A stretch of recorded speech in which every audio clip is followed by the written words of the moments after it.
Dan saya terus terang menyalahkan para pengkhotbah karena tidak menggambarkan the beauty of Jesus, the beauty of the gospel. Sehingga anak-anak muda yang jadi awareness-nya adalah awareness hukum, awareness benar dan salah. Yo, what's up? Welcome back to Chemistry Podcast, kekristenan tanpa misteri. Au! Hit 'em like now. What's the word? Impact, touch a nerve. From Bolivia to Luxembourg. Ooh. Hit 'em like impact. Bersama gue Denny Gawani dan Pastor Yusa Kancana ada di tengah-tengah kita. Ya, kita sedang bahas sesuatu yang panas, guys. Karena ini memang satu perdebatan yang setua zaman, yang bahkan bisa bikin orang cerai emang enggak ya, putus kali ya. Wah, ini beda nih segala macam nih. Tapi mari kita lihat kedalaman ya, supaya sebelum kita ambil kesimpulan, kita buka lagi pikiran kita buka lagi our Bible, and we really think about apa artinya menjadi seorang anak Tuhan. Apa itu kasih karunia, seberapa jauh dampak dan dahsyatnya salib Kristus itu. Dari awal, the beginning of time, sampai seterusnya yang tidak ada ujungnya itu. So, kita sedang bahas soal covenant. Dan bagaimana covenant itu tidak dimulai di Matius 1, tapi dimulai di Kematian Kristus. kematian Kristus. Ya, mungkin untuk mendasarinya, supaya ada ayatnya gitu kan. Saya ingin bacakan ini loh, karena ada orang yang menuduh saya ICGC kan. ICGC artinya mencurahkan pikiran saya sendiri ke dalam firman Tuhan, memaksa firman Tuhan mengatakan apa yang saya katakan. Tapi tidak, ini bagaimana meng-exegese ini, kalau saya balikin ya kan. Karena di Ibrani 9 ayat ke-16, penulis Ibrani mengatakan sebab di mana ada wasiat, wasiat itu perjanjian. Diateke dalam bahasa Greka. Bahasa Greka. Oke. Diateke. Di situ dikatakan di mana ada wasiat, di situ diberitahukan tentang kematian pembuat wasiat. That's my argument tadi. Ya, bukan tentang kelahiran. Matius 1 ayat 1 kelahiran. Ya. Tapi tentang kematian. Nah, ayat 17-nya ini lebih tegas lagi, dikatakan karena suatu wasiat, suatu perjanjian, diateke, barulah sah. Ya, kita bicara perjanjian, kita bicara tentang sah atau tidak sah. Barulah sah kalau pembuat wasiat itu telah mati. Double down lagi, sebab ia tidak berlaku selama pembuat wasiat itu masih hidup. Sorry bro, selama Tuhan berhidup 30 tahun, 3,5 tahun melayani, perjanjian baru belum dimulai. Selagi pembuat wasiat itu masih hidup, perjanjian itu belum berlaku. Oke, saya setuju kalau saya kasih warisan ke anak saya, selama saya hidup, ya dia belum terima. Saya mati baru dihibahkan ke dia. Semua segala macam baru ke dia. Oke, itu Pak. Nah, Timotius ngomong dalam konteks apa? Warisan yang dimaksud oleh dia itu. Apa dia ngomong soal keluarga misalnya? Bukan, ini Ibrani ini kan penulis Ibrani sedang menjelaskan. Oh, Ibrani, sorry. Ibrani, ya kan, menjelaskan kepada orang Ibrani, kepada orang-orang Yahudi yang belum percaya.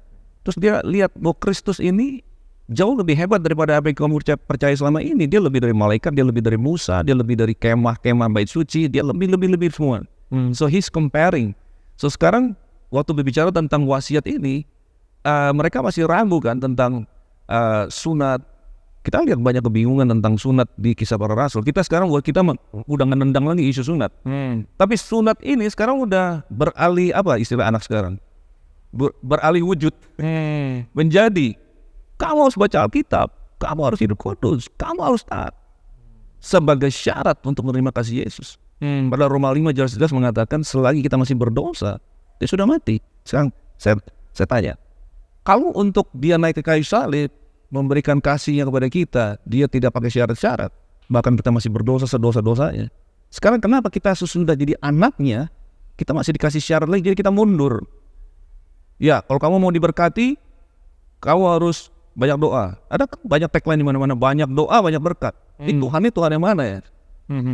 Tuhannya sudah naik ke kayu salib dan melalui kematiannya dia telah mencurahkan berkat. Gak pakai syarat dulu, gak pakai minta izin sama kita. Dia udah putuskan duluan. Sekarang tinggal kita yang mau menerima berkatnya, percaya kepada dia, maka kita menerima apa yang dia sudah sediakan sebelumnya. Jadi nggak ada tindakan kita yang men-trigger atau memicu Tuhan melakukan tindakan. Dia sudah bertindak terlebih dahulu. Nah, berita seperti ini, saya nggak tahu kok, jarang yang memberitakannya. Mendasarinya sebelum kita mencurahkan motivasi-motivasi, bro. Gitu. Landasan ini ya. Iya, landasan ini harus diletakkan dulu dong. Gitu loh. Jadi hukum Taurat. Saya mau bacakan ini satu lagi nih dari saya udah di 1 Timotius ya. Di 1 Timotius 1 ayat yang ke-8 dikatakan Paulus agak gemes dengan orang-orang yang masih mengajarkan hukum Taurat di masa perjanjian baru. Jadi dia bilang begini, ayat yang ke-7 mulai, mereka ini hendak menjadi pengajar hukum Taurat tanpa mengerti perkataan mereka sendiri dan pokok-pokok yang secara mutlak mereka kemukakan. Dia ngomong sama Timotius muda kan. Terus dia ngomong di ayat yang ke-8, kita tahu bahwa hukum Taurat itu baik kalau tepat digunakan. Berarti ada yang nggak tepat. Nah, terus dia ngomong lagi, let Paul speak for himself. Dia bilang, yakni dengan keinsafan bahwa hukum Taurat itu bukanlah bagi orang benar. Wush, keras. Yes, melainkan orang durhaka, orang yang lalim dan seterusnya. I see. Nah sekarang after the cross, sebelumnya ada hukum Taurat.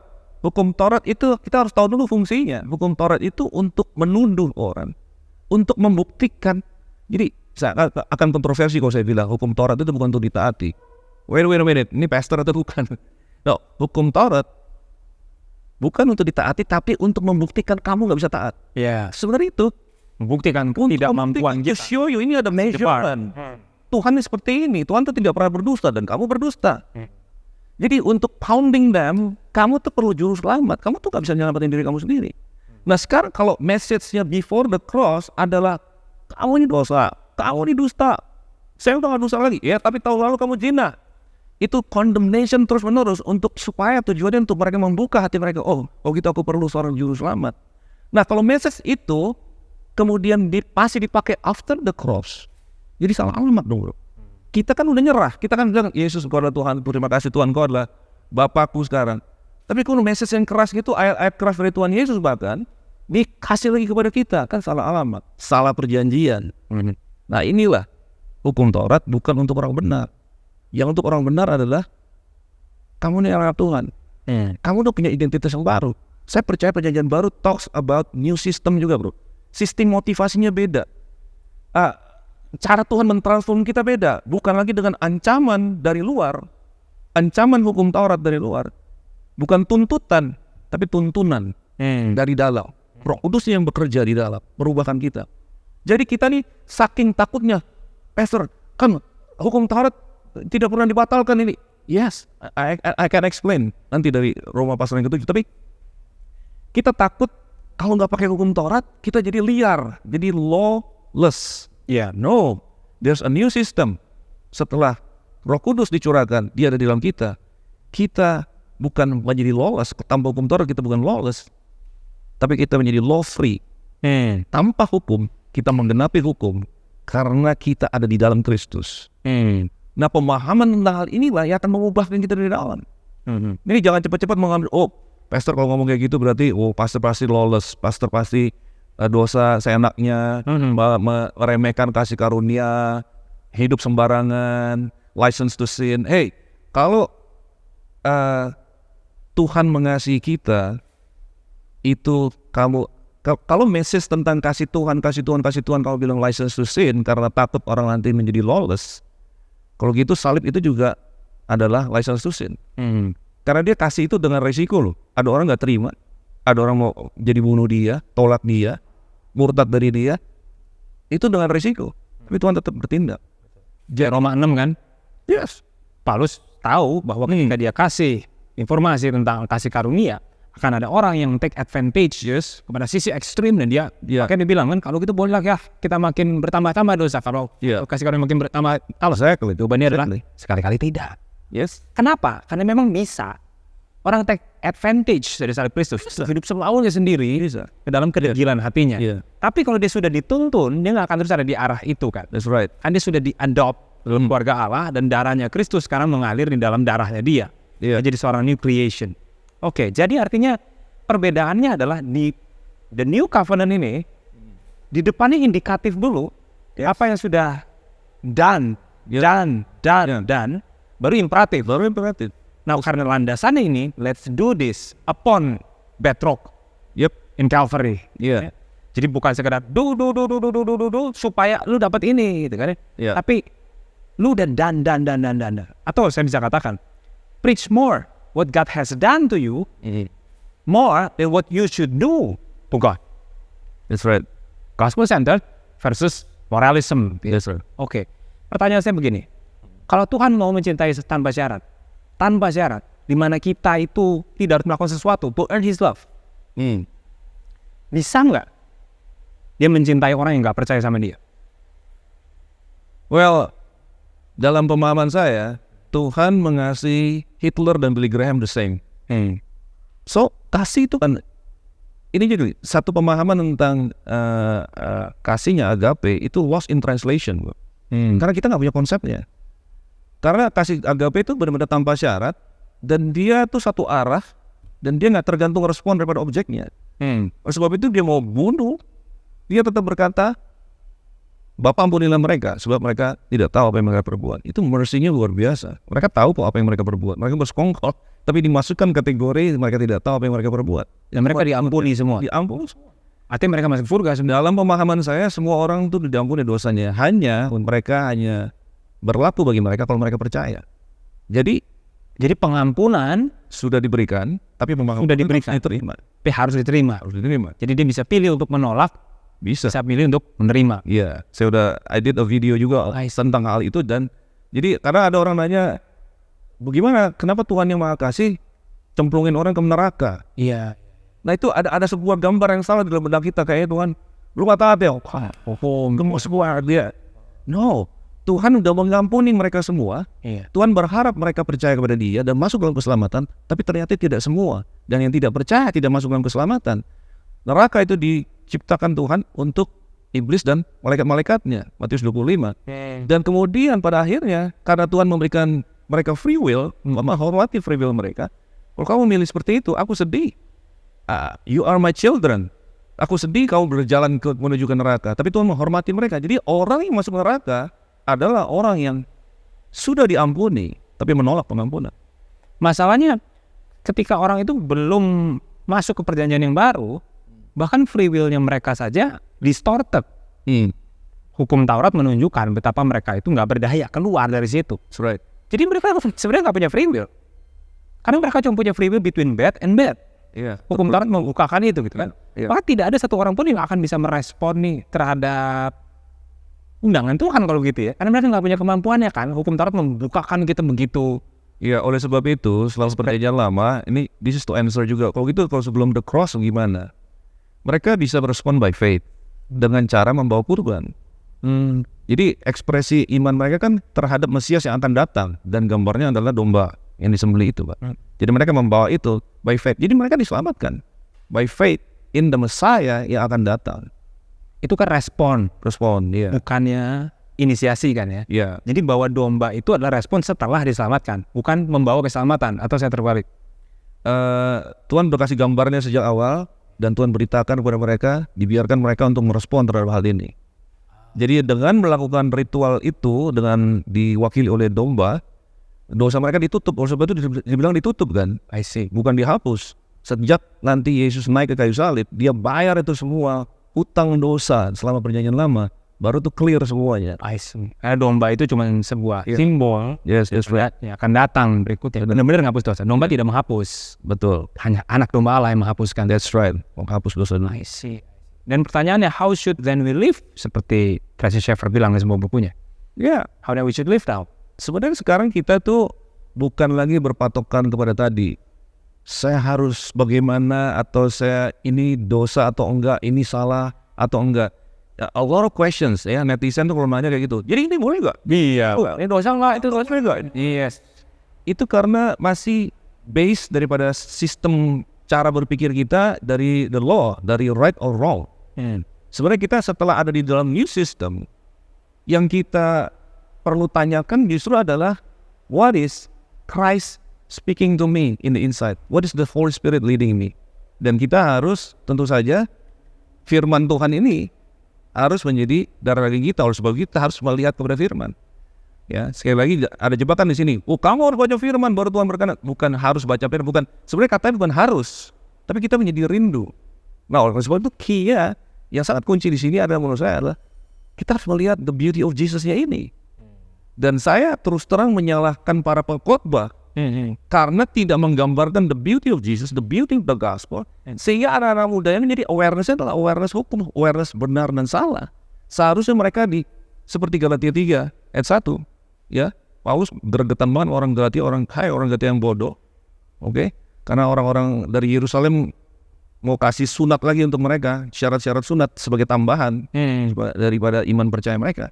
Ya, orang Galatia yang bodoh, bukankah Kristus Yesus telah dilukiskan dengan terang di hadapan? Saya mengambil ini menjadi misi saya. Setiap kali saya memberitakan firman, naik ke mimbar, share di sosial media, tugas saya adalah menggambarkan Kristus yang disalibkan itu dengan jelas di hadapan audiens saya. Di situ saya akan menciptakan hati yang terbakar, berkobar-kobar seperti dua murid yang di jalan ke Emmaus. Pada saat mereka melihat, ternyata itu Yesus semua ya di perjanjian lama itu. Hati mereka akan berkobar-kobar. Tapi bayangkan kalau misalnya rokok tidak ada di surga, jangan reuni-reunian FB, nanti kamu berakhir dengan check-in di hotel.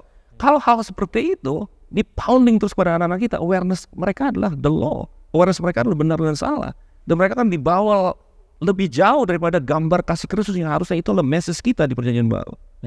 So, apa yang harus kita lakukan? Ya mulai dari kita sebenarnya ya, kita sendiri harus mengalami Kristus. Kita sendiri harus melihat the beauty of Christ. Saya bisa mengerti mereka-mereka yang tidak memberitakannya, ya, we cannot give what we don't have.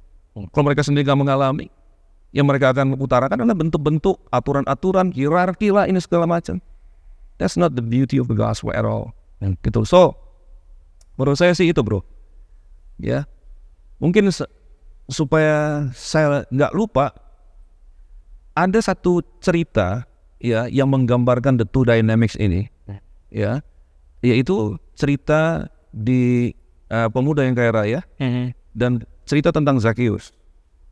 Lucunya, Dr. Lukas ya menuliskan itu di dua pasal yang berurutan.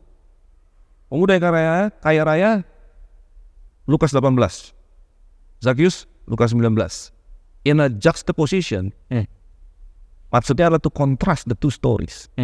Kalau dia pakai PowerPoint waktu itu udah pasti bikin 2 kolom gitu. Okay. Jadi pemuda yang kaya raya datang kepada Tuhan Yesus based on the law, karena dia mengatakan apa yang harus aku lakukan supaya aku dapat hidup yang kekal. Tuhan Yesus katakan apa yang kamu baca dalam hukum Taurat, bla bla bla bla, semua telah kuturuti sejak masa mudaku. Di Matius dia bilang apalagi yang kurang, dan mereka selalu merasa ada yang kurang. Dan kemudian Tuhan Yesus bilang oke, kamu mau show off, kamu udah bisa lakukan hukum Taurat. Tadi ingat tujuan hukum Taurat apa? Untuk membuktikan mereka tidak bisa. Itu Tuhan Yesus bilang kalau kamu mau sempurna, jual semua hartamu. And by the way, itu satu-satunya peristiwa di mana Tuhan Yesus ngomong kepada seseorang. Nggak ada lagi tempat lain. Nah, kemudian 19 tiba-tiba muncul Zakheus, orang yang paling notorious di kota itu. Ya, kalau kita sebut sekarang pemungut cukai udah nggak nendang lagi juga di dalam budaya kita. Tapi saya mau sebut sekarang dengan sebutan baru, mafia pajak. Dia adalah mafia pajak, gembongnya mafia pajak di seluruh Yeriko, paling dibenci, nggak ada orang mau makan sama dia bareng. Tapi Tuhan Yesus datang langsung, Zakheus, aku datang ke rumahmu. Tuhan Yesus kasih penerimaan, Tuhan Yesus kasih kasih yang tidak bersyarat. Tidak ada hukum, tidak ada catatan bahwa Tuhan Yesus tuntut sama dia, jualah seluruh hartamu, tidak ada. Tapi Zakheus melihat kasih Tuhan, the new system struck him. Dan kemudian bilang, setengah daripada hartaku, aku berikan kepada orang miskin. Yang aku rugikan, aku ganti 4 kali lipat. So, jangan undermine the power of Christ's love. If you see the beauty of Jesus, wow, ada orang kayak gini ya, maka tindakan yang benar itu menjadi hasilnya. Tapi kalau kamu fokus, ini benar enggak pastor, ini tato boleh enggak ini? If you get stuck there, kamu gak akan pernah melihat the beauty of Jesus. Jadi kamu akan capek sendiri dengan menjagai kekudusanmu, bayar harga, pikul salib. Itulah message keras yang Tuhan berikan kepada orang-orang yang mengeraskan hati. Tentu saja saya percaya bahwa kita harus mengambil keputusan yang benar. Kita harus berjalan di dalam keputusan. Tapi ini ada satu new system. Kita menjadi kudus pada saat kita tahu kita orang kudus. Yesus itu kudus. Kita menjadi taat pada saat kita tahu oleh ketaatan satu orang, itu Yesus. Roma 5. Oleh ketaatan Yesus yang taat itu ada di dalam kita. Kita akan doa, baca Alkitab, berkorban, memberi, melayani. Itu semua karena kesadaran di dalam kita bahwa Kristus itu luar biasa. Bukan karena dituntut oleh hukum Taurat.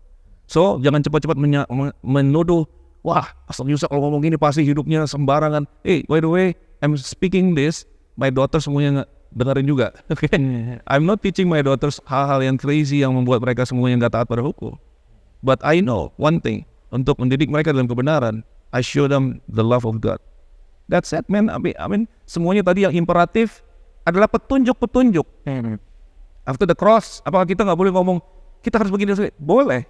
Itu namanya petunjuk. Petunjuk yang tidak mengandung ancaman. Kalau ini ada tuntutan yang mengancam.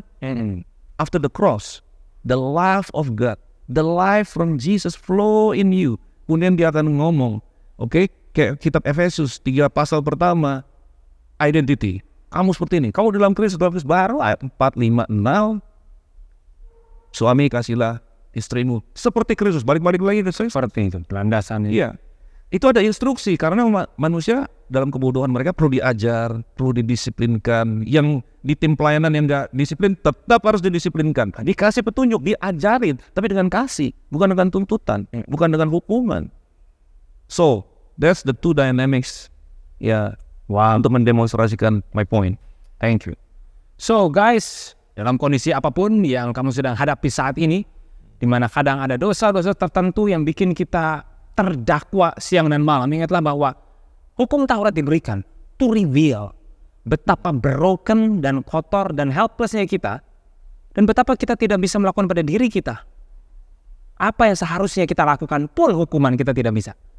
Tapi setelah semua itu diberikan, hukum dibukakan, betapa kita ini nelonsol, susah dan jatuh. Disitulah perjanjian baru diberikan, bahwa Tuhan melakukan kepada kita hal yang kita tidak bisa lakukan pada diri kita sendiri. Dan itu semua membebaskan kita masuk dalam cintanya Dia. Hukum Taurat tidak lagi berkuasa untuk mendakwa kita, sebab Tuhan ada bersama-sama dengan kita. Dan bahkan cintanya Dia kepadamu di-seal, dimeteraikan, satu, oleh dirinya sendiri dalam Roh Kudus. Dan yang kedua, cintanya dimeteraikan, Tuhan tahu siapa miliknya. So let's enjoy the beauty of Christ's cross every day. Preach the gospel to yourself every day. Gue Denny Gamadi bersama Pastor Yusak Kancana. This is 101 Plus Juice Project. This is Chemistry Podcast. Kekristenan tanpa misteri. Up. See you.